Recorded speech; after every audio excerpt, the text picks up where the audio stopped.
오늘 말씀의 제목은 구렁텅이에서 만난 하나님이 됩니다. 구렁텅이에서 만난 하나님이 됩니다.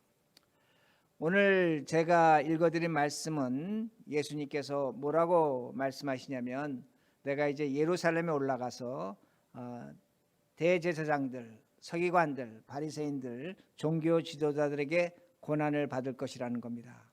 고난을 받고 십자가에 죽고 그리고 3일 만에 부활하실 것을 예수님께서 말씀하십니다. 이런 말씀을 제자들이 듣고 상당히 놀랐을 것입니다. 그런데 그 중에 성질이 급한 베드로가 22절에 뭐라고 이야기하냐면, 주님, 예수님, 이렇게 해서는 안 됩니다. 죽으시면 안 됩니다. 이런 일이 일어나서는 안 된다는 겁니다. 즉 제자로서 선생이 죽음의 길을 가는 것을 막습니다. 여러분, 제자로서 선생이 죽음의 길을 가는 것을 막는 것은 너무나 당연합니다. 그러기에 23절에 예수님께서 이렇게 말씀하십니다. 23절입니다. 예수께서 돌이키시며 베드로에게 이르시되, 사탄아, 내 뒤로 물러가라. 너는 나를 넘어지게 하는 자로다. 내가 하나님의 일을 생각하지 아니하고 도리어 사람의 일을 생각하는도다 하시고. 자, 지금 예수님께서 뭐라고 말씀하시냐면 베드로에게 사탄이라고 말씀하십니다. 근데 우리는 이 말씀을 예수님께 심히 질책하는 것으로 그렇게 생각하는데, 말씀을 자세히 보면 그렇게 무조건 베드로가 나쁘다고 하는 것이 아닙니다. 예수님도 말씀하십니다. 네가 사람으로서 내가 죽음의 길을 가는 것, 사람의 생각으로 맞는다는 겁니다. 그러나 하나님의 생각으로 하나님의 일을 생각한다면 너는 사람으로 생각하는 것이 사탄이 된다고 그렇게 말씀하시는 겁니다. 여러분, 지금 베드로는 한 인간으로서 누군가 죽음의 길을 가는 것을 죽으면 안 된다고 막는 겁니다. 아마 우리 모두도 그럴 겁니다. 너무나 당연한 겁니다. 예수님 그걸 인정하십니다. 그런데 예수님께서 그렇게 하는 것이 하나님의 일을 생각하지 않는 것이기에 너는 사탄이라고 말씀하시는 겁니다. 사탄이라고 말씀하시는 겁니다. 여러분들이 아마 베드로의 입장이 된다면 너무나 황당했을 것입니다. 너무나 황당했을 것입니다.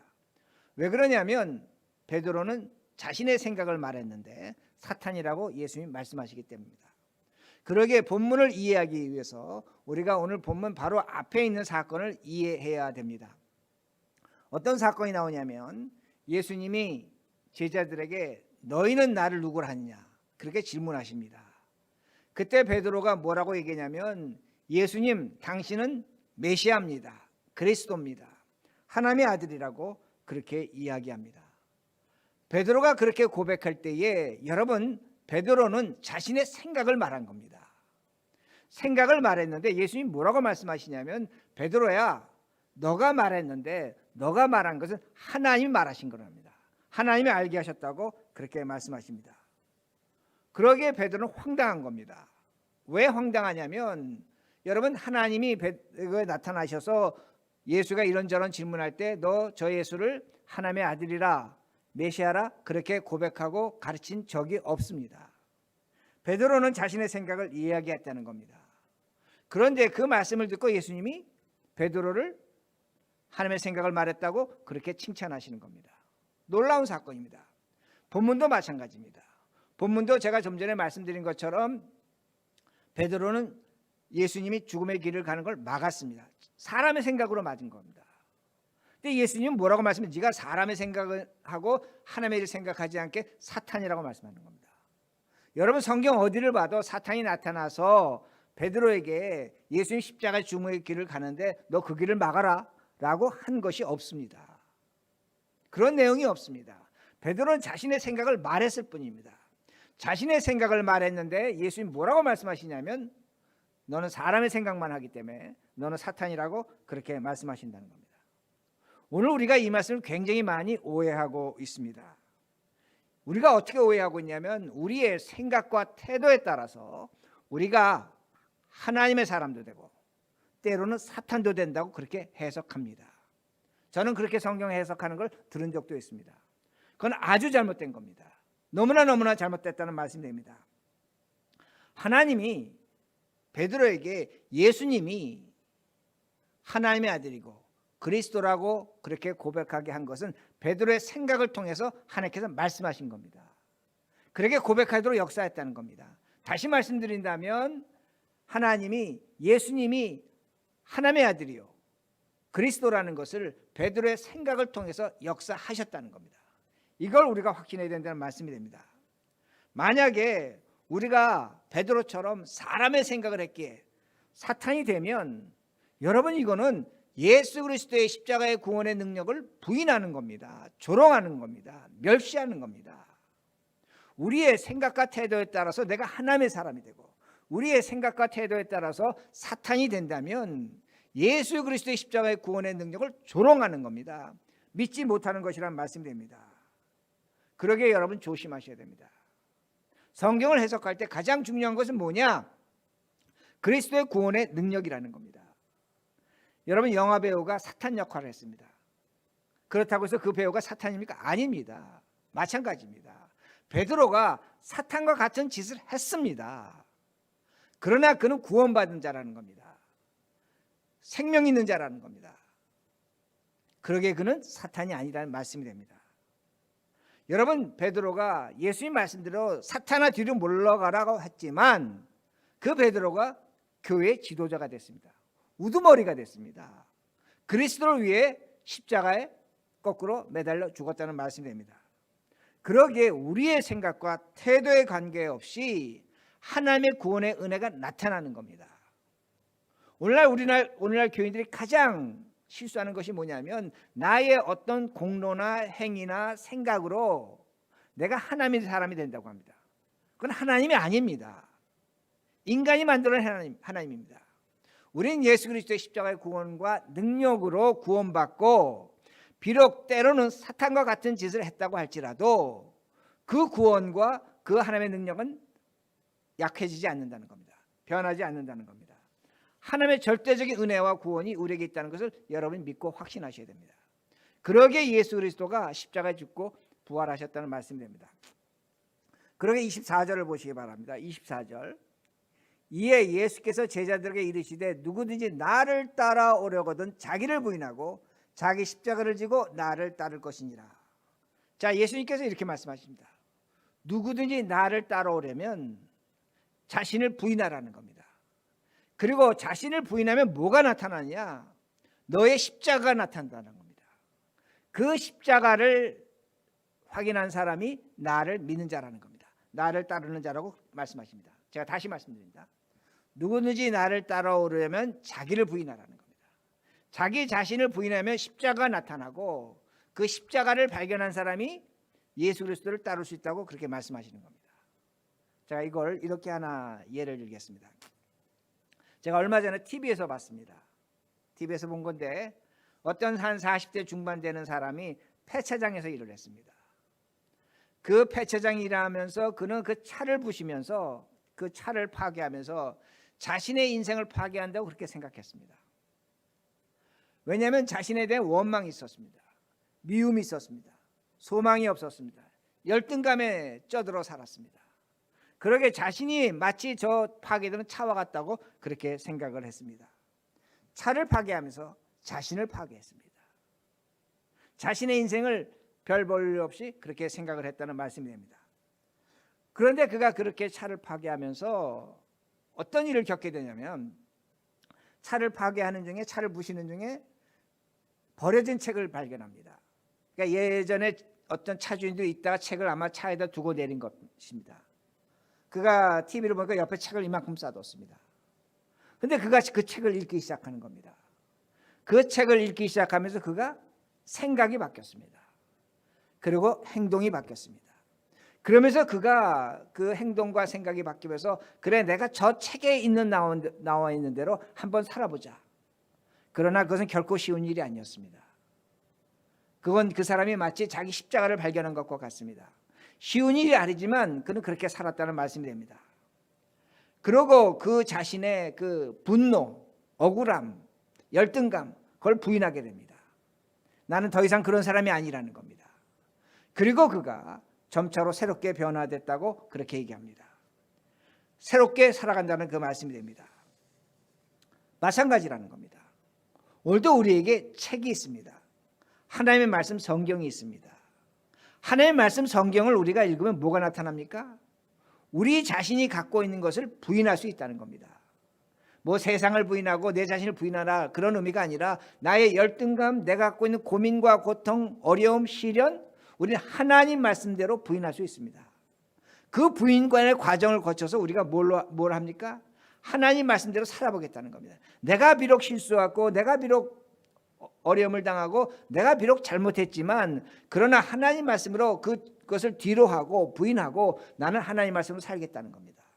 하나님 말씀대로 살겠다고 할 때 뭐가 나타납니까?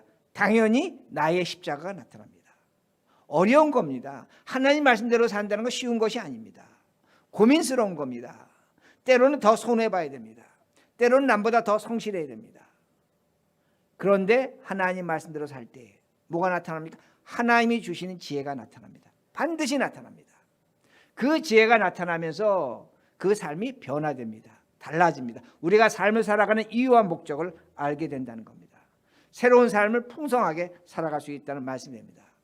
그러기에 우리에게 우리 자신을 부인하고 더 나아가서 나의 십자가를 찾아야 된다는 말씀입니다. 그 십자가가 어떻게 나타나는가? 25절과 26절입니다. 누구든지 제 목숨을 구원하고자 하면 잃을 것이요 누구든지 나를 위하여 제 목숨을 잃으면 찾으리라. 사람이 만일 온 천하를 얻고도 제 목숨을 잃으면 무엇이 유익하리요? 사람이 무엇을 주고 제 목숨과 바꾸겠느냐? 자, 25절과 26절의 말씀을 우리가 많이 오해하는데 우리가 마치 어떻게 생각하냐면 예수님을 위해서 우리 목숨을 버리자라고 그렇게 생각을 합니다. 그런데 25절과 26절에 나오는 목숨은 헬라어로 보면 푸시케라는 단어를 썼습니다. 푸시케라는 단어는 우리의 영입니다. 우리의 정신이 된다는 말씀이 됩니다.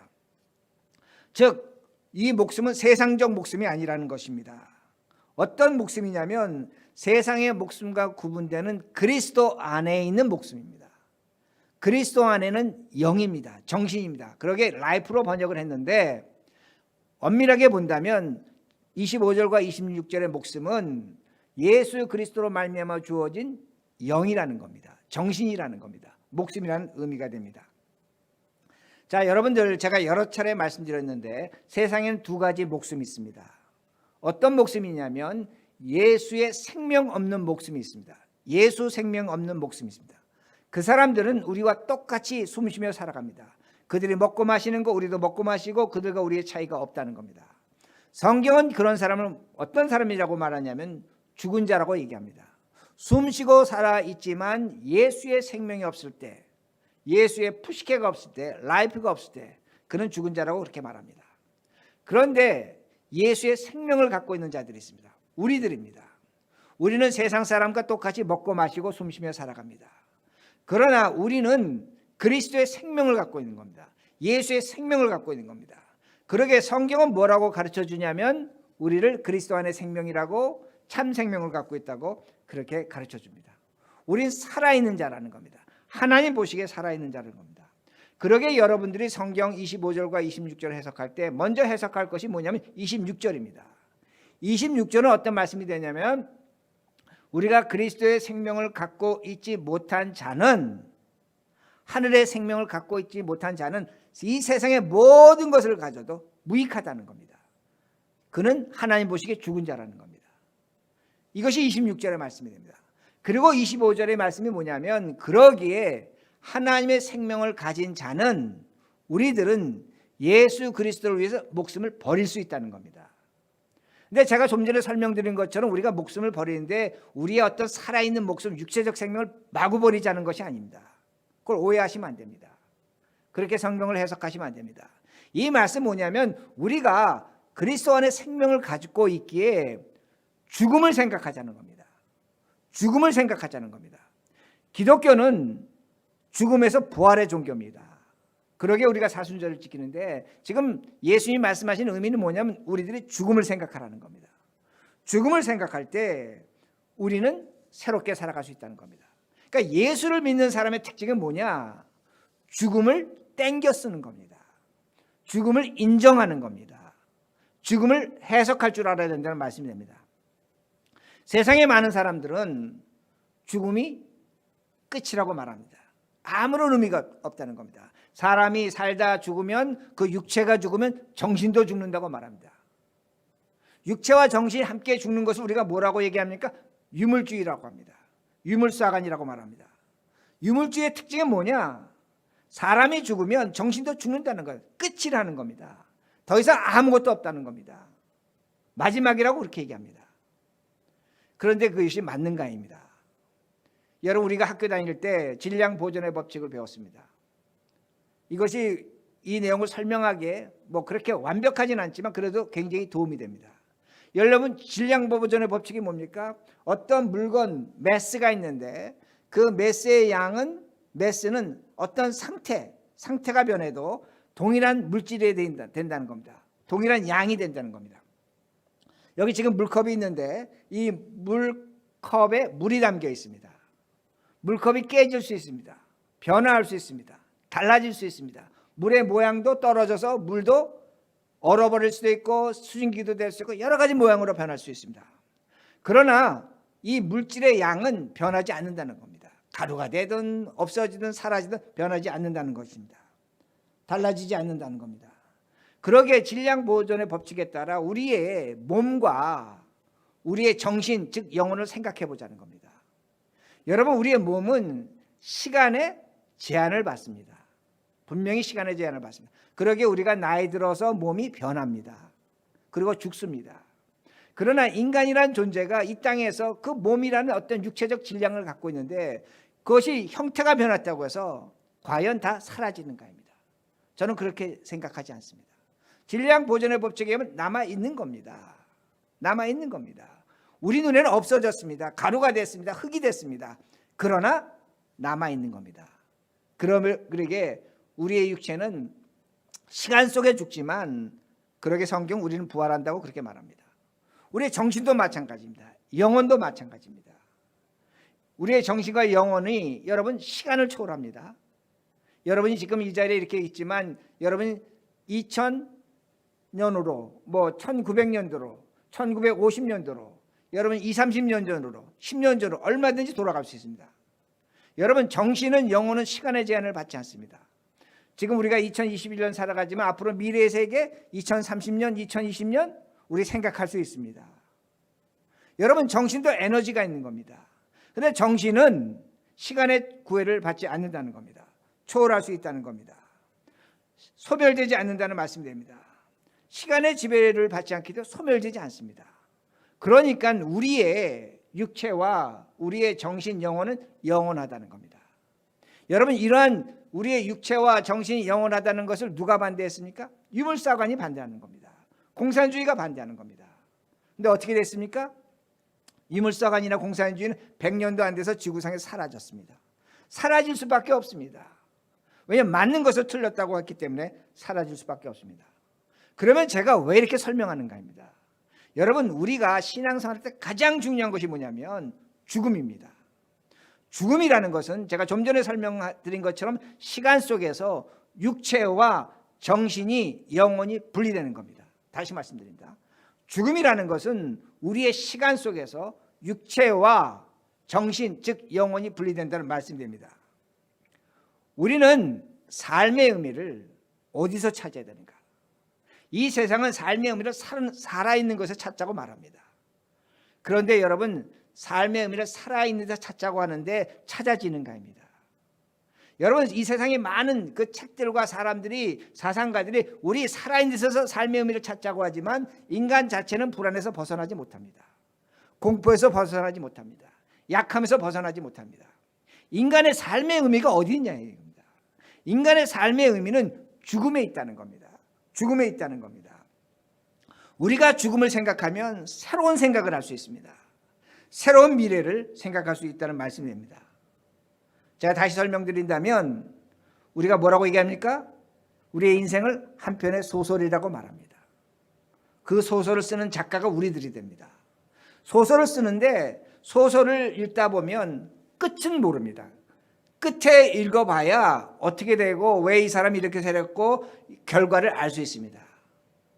우리가 인생을 살아가면서 끝을 생각하자는 겁니다. 결과를 한번 생각해 보자는 겁니다.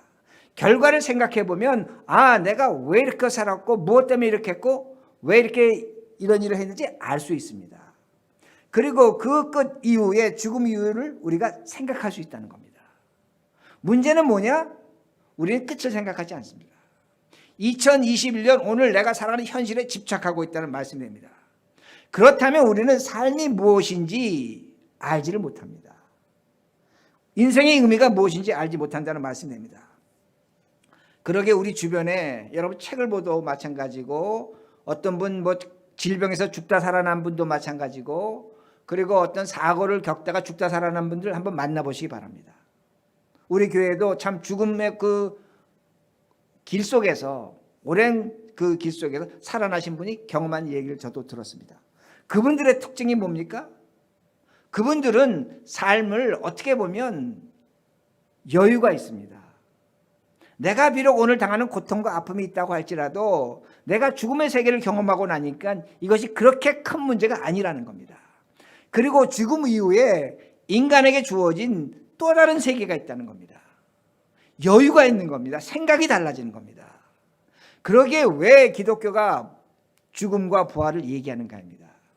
기독교는 우리에게 진정한 인생이 무엇인지, 그 인생의 가치가 무엇인지, 왜 우리가 이렇게 살았고 앞으로 어떻게 살 것인가를 분명히 가르쳐 준다는 말씀이 됩니다. 그러기에 오늘이 2021년 2월 28일입니다. 어제가 27일입니다. 내일이 3월 1일이 될 겁니다. 우린 시간 속에서 살아갑니다. 이 현실에 집착하고 있습니다. 제가 현실을 무시하자는 것이 아닙니다. 그러나 중요한 건 뭐냐면 우리가 우리의 죽음의 시간을 땡겨 사용할 줄 알아야 됩니다. 죽음을 바라볼 줄 알아야 됩니다. 죽음을 이해할 줄 알아야 됩니다. 왜냐하면 죽음을 통해서 우리는 우리의 문제가 해결됩니다. 문제가 해결됩니다. 그럴 뿐만 아니라 죽음 위에 어떤 세계가 있다는 것을 우리가 확실히 알 수 있다는 겁니다. 두려움이 사라집니다. 하나님이 나타납니다. 그러기에 기독교 종교는 죽음에서 부활이라는 말씀이 됩니다. 어떻게 하는가? 어떻게 할 수 있는가? 이것을 16장 27절과 28절입니다. 16장 27절과 28절입니다. 제가 읽습니다. 인자가 아버지의 영광으로 그 천사들과 함께 오리니 그때에 각 사람이 행한 대로 갚으리라. 진실로 너에게 이르노니 여기 서 있는 사람 중에 죽기 전에 인자가 그 왕권을 가지고 오는 것을 볼 자들도 있느니라. 자, 이 말씀 뭐냐면 예수님이 뭐라고 말씀해요? 내가 십자가에 죽고 부활하고 승천할 것이다. 그리고 내가 다시 재림할 것이다. 재림하는데 예수님이 뭐라고 말씀해요? 여기 있는 제자들 중에 내가 재림할 것을 볼 자가 있다고 그렇게 말씀하시는 겁니다. 그런데 여러분 이 말씀을 우리가 좀 더 정확히 봐야 될 게 뭐냐면 우리 2021년입니다. 예수님은 아직 재림하지 않으셨습니다. 예수님의 제자들은 다 죽었습니다. 그러면 이게 예수님이 우리에게 거짓말하는 건가? 이게 어떤 의미인가입니다. 이 말씀의 의미는 뭐냐면 우리에게 오늘 하시는 말씀이 됩니다. 다시 말씀드린다면 너희들이 2021년 살아가지만 죽음이라는 시간을 땡겨서 사용한다면 너희들은 나를 본다는 겁니다. 하나님을 만난다고 그렇게 말씀하시는 겁니다. 여러분 제가 이것을 이렇게 설명합니다. 여러분 창세기에 요셉의 얘기가 나옵니다. 여러분 요셉의 이야기는 참 여러 가지 우리가 오해하는 부분이 있는데 여러분 요셉이 어머니가 누구냐면 라헬입니다. 그 라헬은 야곱이 가장 사랑한 여인이 됩니다. 그러게 그 여인을 사랑했기 때문에 요셉에게 색동옷을 입혔습니다. 나는 너를 특별히 사랑한다는 겁니다. 색동옷을 입혔고 또한 그를 지극히 사랑했습니다. 다른 아들과 차별을 두고 사랑했습니다. 또한 야곱은 그가 꿈꾸는 걸 알았습니다. 꿈꾸는 것으로 인해서 그 요셉이 특별하다고 그렇게 생각을 했습니다. 그런데 이런 요셉이 색동옷을 입으면서 형들의 아픔, 형들의 분노를 이해하지 못했습니다. 그 요셉은 자신이 꾼 꿈으로 형들을 멸시하고 조롱했습니다. 나보다 낮은 자라는 겁니다. 나는 특별한 자라는 겁니다. 그런데 어느 날 야곱이 그 요셉을 형들이 양 치는 곳에 보냅니다. 형들이 양을 어떻게 치는지 한번 가서 보고 네가 감독하고 나에게 보고하라는 겁니다. 이 철없는 요셉이 형들에게 찾아갔습니다. 근데 저 멀리서 오는 걸 보고 형들이 어떻게 생각하냐면 저것을 죽여버리자는 겁니다. 왜? 형들이 요셉을 미워했습니다. 증오했습니다. 그러기에 그 요셉을 구덩이에 떨어뜨렸습니다. 이제 그 구덩이에서 죽여버리는 겁니다. 그런데 천신만고 끝에 그 형 유다가 그 요셉을 은 20에 아랍의 상인들에게 팔아버리게 됩니다. 요셉은 노예로 애굽에 팔려갑니다. 그리고 죄수가 됩니다. 그리고 천신만고 끝에 우리가 잘 아는 것처럼 애굽의 총리가 됩니다. 그리고 오랜 시간이 지나서 그 요셉의 형들이 양식이 떨어져서 애굽에 가서 양식을 구하다가 그 요셉이 자신들이 죽이려고 한 동생인 걸 알게 되는 거예요. 애굽의 총리가 자신의 동생을 알게 된 겁니다. 그러기에 그 형들이 복수를 두려워합니다. 그런데 요셉이 형들을 복수하지 않습니다. 복수하지 않습니다. 그 왜 복수하지 않았는가 합니다. 왜 복수하지 않았는가? 제가 이 말씀을 드리는 것은 여러분 독일의 소설가 토마스 만이라고 있습니다. 그 사람이 쓴 소설 중에 요셉의 형제들이라는 책이 있습니다. 요셉과 그 형제들이라는 책이 있는데 토마스 만은 그 소설에서 뭐라고 얘기하냐면 요셉이 형들을 용서한 이유가 있다는 겁니다. 이유가 있다는 겁니다. 복수하지는 않는 이유가 있다는 겁니다. 어떤 이유냐면 요셉이 구덩이에서 죽을 뻔했습니다. 그리고 형들이 꺼내줘서 은 20에 애굽의 상인들에게 팔아버립니다. 그런데 그때에 요셉이 아버지 야곱에게 돌아갈 기회가 있었다는 겁니다. 어떤 기회가 있었냐면 그 장사꾼들에게 돈 받고 자기를 산 장사꾼들에게 우리 아버지에게 나를 데려다 주면 은 20이 아니라 은 200을 얼마든지 돈을 더 주겠다고 하면 그 장사꾼들은 얼마든지 그 요셉을 아버지 야곱에게 데려갈 수 있었다는 겁니다. 근데 요셉이 그렇게 하지 않았다는 겁니다. 왜 그렇게 하지 않았는가? 토마스 만은 뭐라고 얘기하냐면 요셉이 그 구덩이에 빠져 있을 때 반성을 했다는 겁니다. 회개를 했다는 겁니다. 어떤 반성을 했냐면 내가 색동옷을 입고 형들 앞에 자랑스럽게 있었을 때 그 옷을 입지 못한 형들의 그 분노와 아픔을 자신이 이해하지 못했다는 겁니다. 자신은 자신만 자랑했다는 겁니다. 자신이 잘난 줄 알았다는 겁니다. 자신이 꿈꾸므로 형들을 무시했다는 겁니다. 아버지마저 무시했다는 겁니다. 그리고 그 형들에 의해서 자신이 구덩이에 빠졌는데 그 구덩이에 빠진 것이 형들의 잘못이 아니라 자신의 잘못으로 그 구덩이에 빠질 수밖에 없다는 겁니다. 그게 요셉의 생각이라는 겁니다.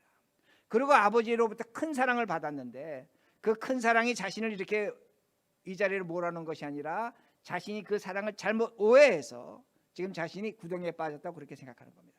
그러므로 요셉은 결론을 내린 겁니다. 그 구덩이에서 뭘 결론 내렸냐면 나는 애굽의 노예로 팔려가는 것이 당연하다는 겁니다. 애굽의 노예가 될 수밖에 없다는 겁니다. 무엇을 얘기하는 겁니까? 요셉이 구덩이에서 자신의 십자가를 발견하는 겁니다. 그 구덩이, 죽음의 구덩이에서 내가 죽을 수 있는 그 구덩이에서 자신의 십자가를 발견할 때 자신이 누구인지를 안다는 그 말씀이 됩니다. 그럴 때 그는 자신의 십자가를 발견할 때 형들에게 복수하지 않았다는 겁니다. 그러기에 그가 형들에게 뭐라고 얘기합니까? 그 복수를 들은 형들에게 뭐라고 얘기하냐면 하나님이 나를 먼저 이곳에 보내서 생명을 구원하려 했다는 겁니다. 당신들이 나를 이곳에 보낸 것이 아니라 하나님이 나를 이곳에 보냈다고 그렇게 이야기하는 겁니다. 뭘 얘기하는 겁니까? 하나님을 발견한 겁니다. 그 구덩이에서 하나님을 발견하고 요셉은 그렇게 살아갈 수밖에 없었다는 말씀입니다. 자신의 십자가를 발견한 겁니다. 자신의 십자가를 발견할 때 요셉은 미움과 증오가 사라지는 겁니다. 그리고 자신에게 주어진 현실, 종의 삶을 그는 받아들이는 겁니다. 그 종의 삶을 통해서 그가 새롭게 변하는 겁니다. 무엇 때문에? 구덩이에서 자신의 십자가에 의해서. 여러분 생각해 보시기 바랍니다. 오늘도 우리는 어떻게 생각하냐면 요셉이 애굽의 총리가 된 건 그가 꿈을 꿨기 때문이라고 얘기합니다. 제가 여러 차례 설교드렸지만 그렇지 않습니다. 꿈된 것 때문에 되지 않은 겁니다. 요셉이 그 구덩이에서 반성하고 회개하고 난 다음에 애굽의 노예로 팔려갔기 때문에 요셉은 애굽의 총리가 된 겁니다. 만약에 요셉이 그 구덩이에서 그래 내가 나가서 아버지 야곱에게 돌아간다면 어떻게 되겠습니까? 여러분 요셉은 아버지에게 돌아갔다면 그는 헛된 꿈을 꾸는 자입니다. 망상이 사람이 됩니다. 그는 애굽의 총리가 되고 싶어도 될 수 없었다는 겁니다. 무엇이 하나님께서 그를 애굽의 총리로 만들었냐면 그 구덩이를 통해서 자신의 십자가를 통해서 처절한 반성을 통해서 자신에게 주어진 삶을 받아들일 때에 그는 애굽의 총리가 됐다는 말씀입니다. 그러게 중요한 것이 뭔가입니다. 오늘 우리 각자에게 십자가가 있습니다. 나의 십자가가 있습니다. 나의 건강이 나의 십자가요. 내 자식의 문제가 나의 십자가요. 내가 갖고 있는 삶의 어려운 질곡 나의 십자가란 말씀됩니다. 구덩이입니다. 죽을 것 같습니다. 그러게 우리는 어떻게 합니까? 그 구덩이 나의 십자가를 미워합니다. 지기를 싫어합니다. 그러게 하나님께 기도하는 게 뭡니까? 하나님, 저 나의 십자가 지지 않게 해 주시옵소서. 이 문제를 해결해 주십시오. 우리 거꾸로 기도합니다. 아닙니다. 오늘 우리에게 주어진 내가 빠져있는 구덩이 속에서 우리는 하나님을 만날 수 있고 하나님이 주신 새로운 길을 갈 수 있다는 겁니다. 거기에 하나님의 지혜와 인도하심이 있다는 말씀입니다. 우리의 인생은 우리가 결정하는 것이 아닙니다. 하나님이 결정하시는 겁니다. 우리가 고난을 받아들이고 고난이 좋다고 얘기하는 것이 아닙니다. 우리가 당하는 현실 속에 그 구덩이 속에서 우리가 취할 태도는 나의 십자가로 받아들일 때 우리에겐 새로운 길이 열리고 살 길이 열린다는 그 말씀입니다. 그러기에 우리에게는 구덩이가 있는 겁니다. 빠지는 곳이 있는 겁니다. 어려운 곳이 있는 겁니다. 그러나 반드시 하나님은 거기서 우리를 살려주십니다. 왜? 무엇으로 받아들일 때? 나의 십자가로 받아들일 때는 겁니다. 그러기에 제가 말씀을 정리합니다. 첫 번째 정리할 것은 뭐냐면 여러분, 하나님의 구원을 절대로 의심하면 안 됩니다. 설령 내가 오늘 사탄과 같은 짓을 했다고 할지라도 예수 그리스도의 십자가의 구원은 영원합니다. 우리의 구원을 절대로 무효하지 않습니다. 여러분, 이것을 굳건히 믿으시기 바랍니다. 두 번째, 우리는 하나님 말씀을 갖고 살아갑니다. 성경을 갖고 살아갑니다. 성경으로 내 자신을 부인할 줄 알아야 됩니다. 내가 오늘 속상해하고 힘들어하고 어려워 당하는 것을 여러분이 성경을 통해서 하나님 말씀대로 살아가려고 노력하셔야 된다는 겁니다. 그때에 우리의 인생은 달라지는 겁니다. 새로워지는 겁니다. 마지막으로 우리 각자에게 구덩이 있습니다. 그 구덩이는 나의 십자가입니다. 십자가에서 죽는 것 같지만 예수 십자가에서 죽었지만 부활하시는 것처럼 우리에게 살 길이 열리는 겁니다. 그 길을 여러분 감당하셔야 됩니다. 그 길을 감당할 때 우리에게 영광과 승리가 나타납니다. 그리고 오늘 말씀을 통해서 우리가 사순절을 지키면서 왜 이 사순절에 그리스도의 죽음을 이야기하고 부활을 얘기하는지를 깊이 이해하시고 묵상하시는 이 사순절이 되기를 간절히 바랍니다. 우리 다 함께 기도하시겠습니다.